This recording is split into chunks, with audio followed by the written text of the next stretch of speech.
We did the ALS Ice Bucket Challenge? We never posted it. No, we didn't do that. I remember my mom did it. No. We did it outside your house.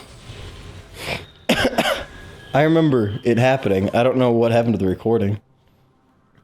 But you called out PewDiePie and Markiplier. What? Yeah. I don't remember this.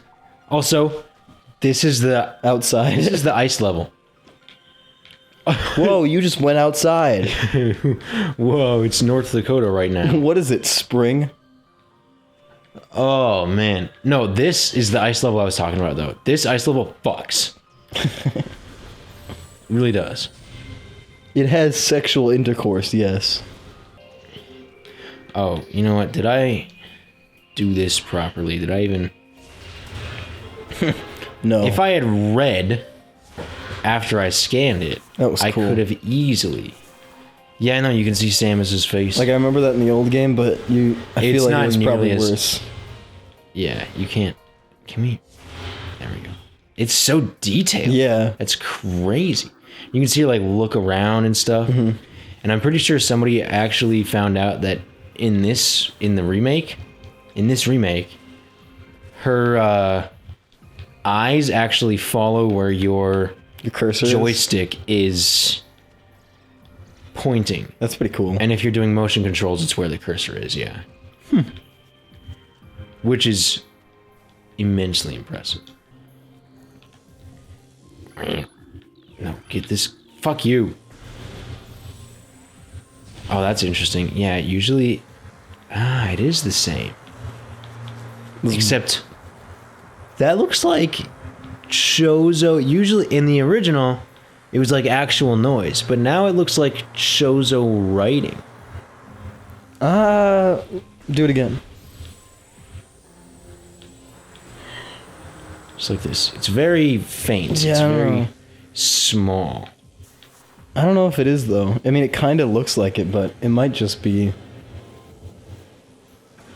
a bunch of gray bullshit. So I found it in the original that the way they did that is they literally just printed what is showing up in the RAM of the system to the screen, and it just looks like random noise.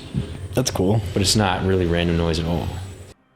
I don't know, it's just like, this game is so peaceful, you know? It's so easy to...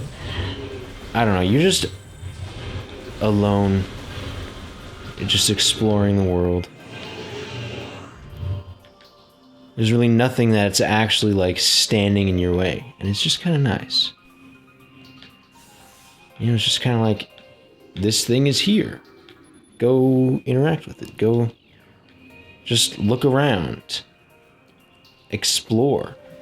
And by exploring, you slowly uncover the whole game.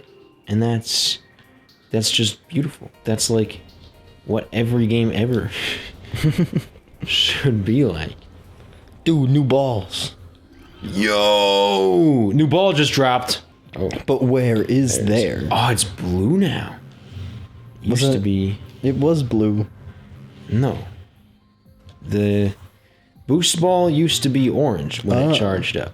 Because it's muscle memory to me. Like, I play this game, and it's just like a state, you know? It's just like a Metroid Prime state that I get into. Where I'm just playing it. And I can just... I don't know, it's just like a second nature. And I can just talk about whatever. Yeah. Unless I'm trying to not actually die. Focused on something like an actual boss fight. I don't know if I really like the way the charge beam looks. It kind of looks a little weird. With like the black outline thing? Yeah. It's kind of, yeah. Fucking hell. Are you shitting me right now? Oh my god. What did it look like before? Was it just the black, like, screened out? Before it was like yellow and blue. It was kind of like a solid color. I guess they tried to make it look more interesting. So these elevators were originally meant to like disguise loading screens. So But- during the cinematic thing, it would load. The thing is, yeah, during the little cinematic of. Thing is, there's no way it needs that much time to load anymore. So, It's just nice. It's fun. it is nice. I mean, it is a great way to keep sort of like the original feel of the game. But it's just kind of like, it's kind of funny how they were once a positive effect and are now a detrimental effect. Is it a detrimental effect? Like it, I mean, it wasn't no. really. It didn't really take that long. It was just kind of like a little thing. You got to see your character. Yeah, I don't know. It doesn't really take. It's not detrimental. Though. I don't know. I just think it's funny how they are now Yeah. superfluous, you know? Which means that in Metroid Prime 4, there is if that comes out. Not in Metroid Prime 4. There's likely not going to be any. Yeah, if it happens. I mean, it's been an immensely long amount of time. When did they announce it? Because I remember they announced it in like 2017 or something. Yeah, something like that. They were like, "We're totally gonna make it, guys." For the Switch, and then And they made something the in 3DS like game. 2020 or something.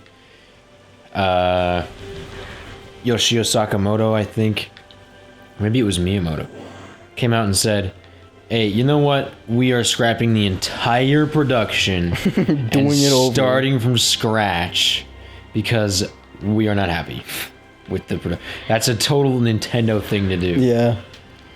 But I honestly trust Nintendo's methods. They're kind of insane. They go insano style, you know. They do a little, they do a little crazy shit. But they always most of the time, come out with a pretty damn good product at the end of it. Minus So the I do Wii U trust era, them. or the Wii era. I'm of talking about fucking- in terms of game. Anyway, you were talking about Skyward Sword. I actually liked the motion control aspect. It wasn't okay. Like it wasn't executed well, but it was fun to like be able to swing around a sword and shit. It's like I think it was better in Twilight Princess, the way they did it in that. where you move the Wii- thing and it just did it.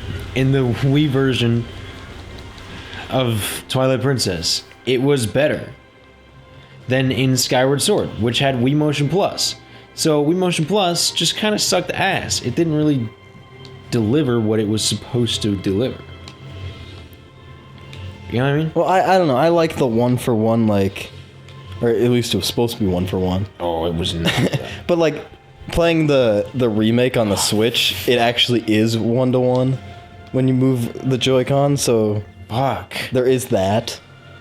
So playing it on there is a lot more fun than on the Wii. Also, this music is fantastic. There we go. Fuck's sake. This is the worst half pipe in the game. Are you Jesus?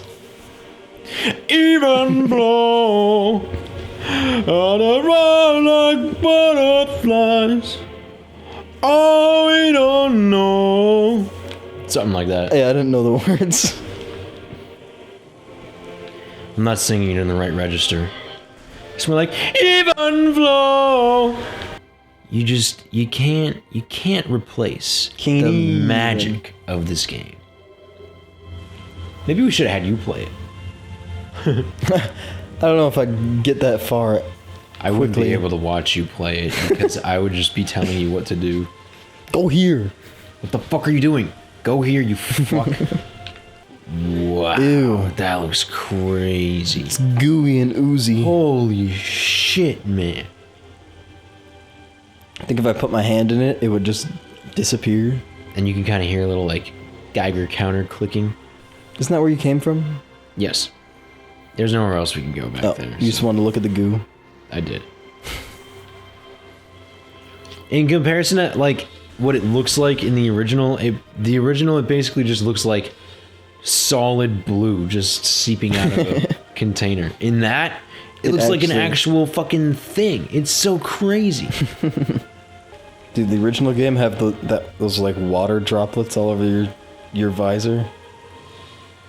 Oh yeah, they did that in the original too.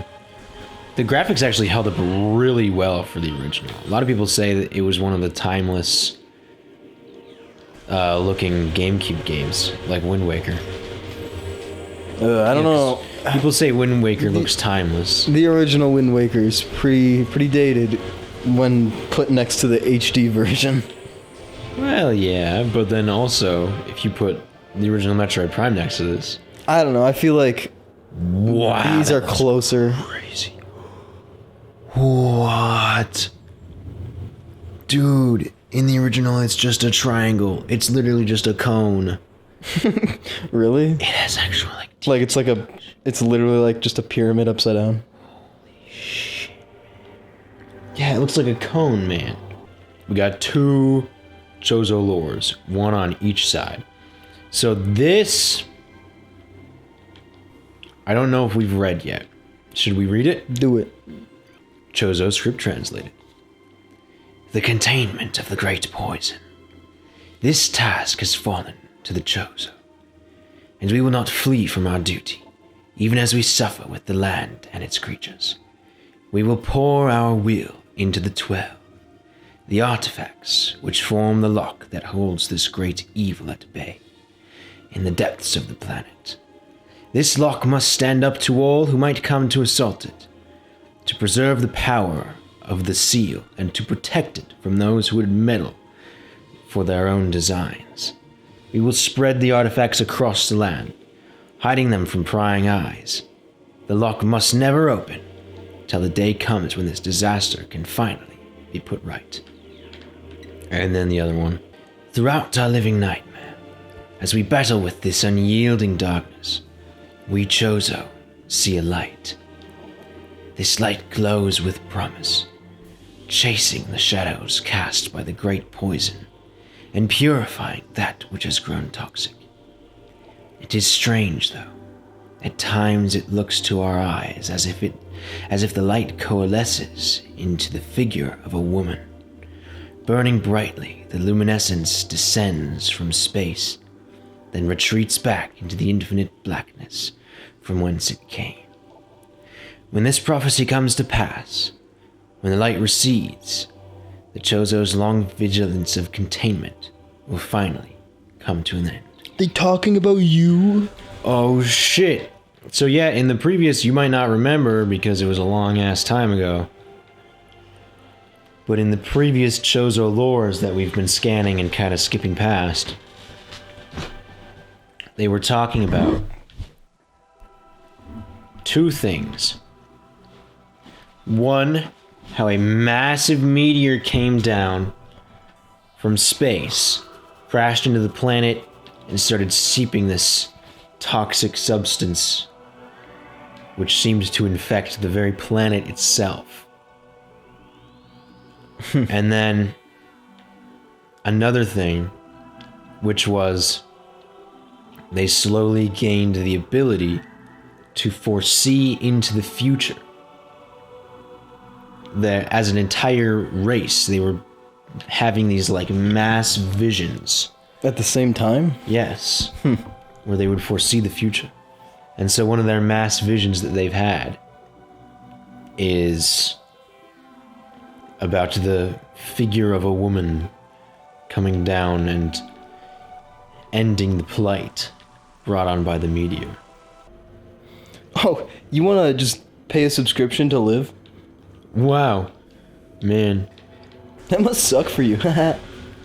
Doesn't suck for me. Money, please? I make money off of it. It's really great for me. I'm charging money for life. But I'm not greedy. It's hard work, guys. I'm not greedy. It's hard work. And just be rich. Yeah, the only reason it doesn't happen is because rich people don't want it. And they have way more political power in this country than the majority of people, apparently. Like the actual majority, which is insane. Actual majority wants universal healthcare. Rich people don't. So what happens? Apparently not what the majority wants. Yeah. Well, the majority of money doesn't want it, so. Yeah, apparently. That really is the majority of money, though. Fuck's sake. That's where all of it is. So, yeah, universal healthcare is basically like, okay, everything rich people have, they have because of us. So let's make them pay for our healthcare. That's basically it. That's the idea. But we work so hard for our money, they say. But it's literally impossible to work enough to be making 15,000 times more than someone. Like, there's just not that many hours in a week. You're not working 15,000 times harder than this person. Oh, that's where you're wrong. I sit on my ass and make all of the people I pay do everything in my life for me. And so, therefore, I'm working hard. And if you work hard... And this is where they get you, where they say, if you work hard, then you can do this too. No. That's not how it works, man. That's really not. Like, yeah, if you work hard enough, you can get a slightly more comfortable life. Right? You can buy more and more video games. If your starting point is 0, there's nothing that you can do in the world short of just blind luck that can bring you up to the sheer fucking billions of others. Okay, we've gone full fucking circle now because the joke at the beginning was last episode I talked about how I wanted to be a billionaire. This episode I'm going to talk about how billionaires should not be allowed within society because they okay, hypothetically there is a billionaire that at night fights crime. Okay, so in a ninja-like costume. Let's think about Batman. I want to talk because I just watched the Nolan trilogy. I want to talk about the character of Batman because it's actually really, really interesting. Yes. So like,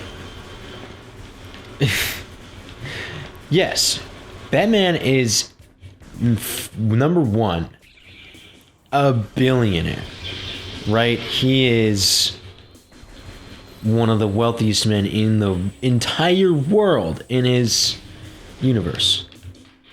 Okay, so that's the first part. The second part is, what are the kinds of crimes that he's primarily going after? Murder. He's going after low, petty crimes. What? Committed by... Unless it's like a big supervillain he's going after. He's just going after, like, small, petty crimes on the street. Okay, which Batman are we talking about? Because I think it has to be specific. Yeah, I'm talking about, like, pretty much all of the movie iterations of Batman. The thing is that in those old ones, I mean, he's often fighting supervillains, right? But he's not really like, when he's not fighting supervillains, he's just kind of like prowling the streets like a cop. You know, just like a police officer. He's not going after any sort of special crime that only he can go after. You know? Unless, of course, it's supervillains. Well, it's also like he can go after people without warrants and shit, so technically he can go after people. But that's fucking bullshit. But I'm Batman, I know things. And they're bad. So he's acting outside of the law. Because, like, when he in The Dark Knight, when he takes that guy from China or whatever, and he brings him back to Gotham so they can arrest him. Yes, okay. Yeah, he's just like, fuck it. Just like, flying to jurisdiction, China. Dude. I don't have jurisdiction. I'm fucking Batman, and that's awesome. Batman doesn't have jurisdiction anywhere. Especially the Batman. Robert Pattinson Batman? Yeah, the Batman iteration. Which is just... Can I? No, I can't. Fuck. Okay. I just watched that one too, but I'm trying to remember, like... other than the... Like, he goes after kind of the Penguin and, the Riddler, obviously, but like, I can't think of like the regular people he's like taking down or whatever. He's mainly just going after regular people. Well, like, I mean, obviously they don't focus on that because that would be boring as fuck, right? But I want to compare that to someone like Spider-Man, right? Spider-Man, well, obviously for one, Spider-Man's not a billionaire, but Spider-Man, primarily the villains he goes after, their primary, regardless of who it is, their primary downfall is almost always greed, and they're almost always trying to go after more money and more power yeah. in some way. Versus the villains, even the super villains that Batman goes after, I'm just going in circles in here. Yeah, it is kind of the opposite. The villains that Superman goes after, their primary downfall is just that they are sort of Crazy. victims of the system that came after them, and their only real crime was, besides the actual crimes they committed after they fucking went crazy, their only real crime was just being poor. Well, maybe they shouldn't have done that. And then they got fucked over by the system, and that caused them to be disillusioned and want to, take it down through violent means. And then this billionaire who is the epitome of that system goes after them and takes them down. Versus someone like Spider-Man, who's the opposite. Their primary downfall is greed. It's people who are powerful trying to go after more power, trying to take advantage of those who are weak and disadvantaged. I think that's kind of, they kind of make So they're like foils of Selena each other. Kyle in The Batman, because she's like, she thinks he's like her, where he's not, obviously not. She doesn't think he's Bruce Wayne right away. Yeah. So he's like, you're like one of us. You're fighting the oppressive. Or she even says like those white whatever people or whatever. She says something about white. Yeah. I think she says, I don't remember what the line was. the line was that like she could tell Batman is coming from a place of privilege when he talks. No, like not right away. She doesn't realize it. In the movie, But she does when Batman's talking about like the quote unquote choices that prostitutes make. Oh, like she could have chosen not to be a prostitute. Oh yeah. She says, "I can tell that you are coming from a place of privilege when you say that." We're just going down this elevator because I don't know where the fuck to go. And in The Batman, she actually is a very fully realized character in every way. Yeah. I wonder what they're gonna do for the second. And plus, they managed to do that and still have the sexual tension between the two characters and do that so well as well. Yeah. It just goes to show that like you can have sexual tension between a male protagonist and female side character, But it's an actual character. and you can still have the female be an actual fucking human being character. Honestly, though, it's probably going to be really good. I do like the Batman, despite like the obvious fucking just like billionaire cock riding that it is. I don't know. I think it's a lot more in like nuanced than most Batman iterations. Yeah. Where it's like Batman good, bad guy bad sort of thing, Obviously the Nolan trilogy kind of gets that too. Yeah. But I just don't think it does as good of a job at it. Yeah, it does It's have still- the kind of like. It still is just like good guy good, bad guy bad. Even the Nolan trilogy is like that. I don't know, but like at least during it brings up like, or at least I'm not so much in Batman Begins. I feel like 'cause it's just kind of like I gotta defeat Ra's al Ghul before he destroys the city. But like the other ones are like a kind of about Batman being part of the problem. But they just don't really communicate it very well. Yeah, it's mostly more just Batman. mentioned. It's mostly just Batman saying that about himself and like being depressed, like I'm part of the problem. But they don't actually like show it or demonstrate it very well. Other than like with the Joker, I think the Joker was like the only way that they actually communicated that. No, I mean, like, at least they touched upon it in Dark Knight Rises. Like, because I think that was the first time I actually sat through the whole thing. And, because, like... I don't know, that was more like the central conflict of the Dark Knight, where it was like... That's the point that the Joker was trying to make, is that Batman sort of creates... he sort of creates a power imbalance that makes it such that evil will rise to match him, which means that his existence is what creates the villains. Yeah, I think that's what is continued into the Dark Knight Rises, and why he finally is like, I'm not Batman anymore. I haven't seen the Dark Knight Rises since I was like 12, so... It's better than I thought it was going to be. Yeah, a lot of people said it was... Because, like... people really liked it, and... I feel like with most, like, the third part, it's like, oh, it's a letdown, kind of, and that's kind of what I just expected from it. Because, like, The Dark Knight is, like, way better than... Batman Begins, and Batman Begins is still pretty good. Dude, Batman, it feels like it's a different series. The Batman was definitely trying to sort of bring up that like contradiction of Batman's character, where his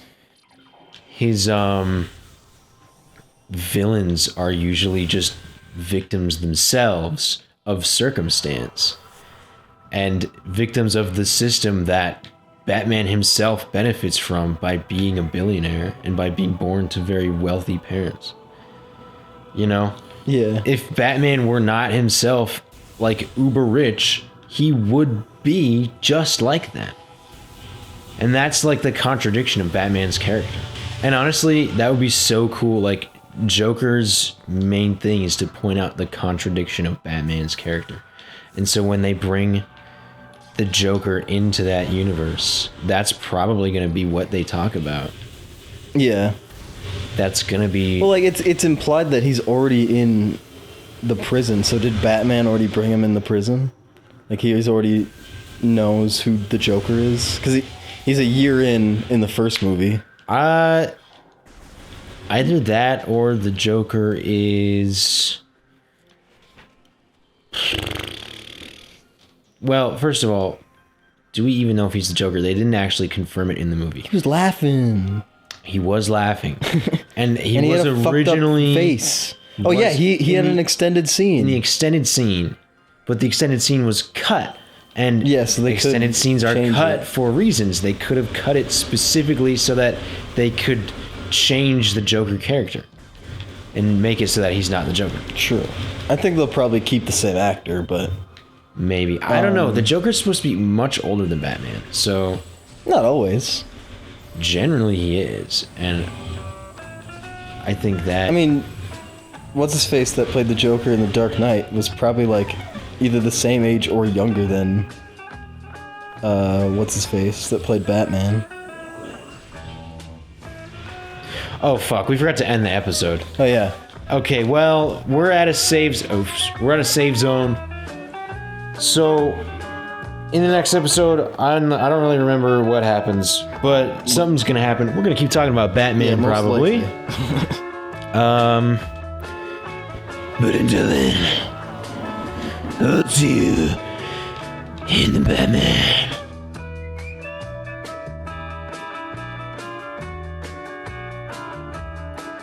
Okay.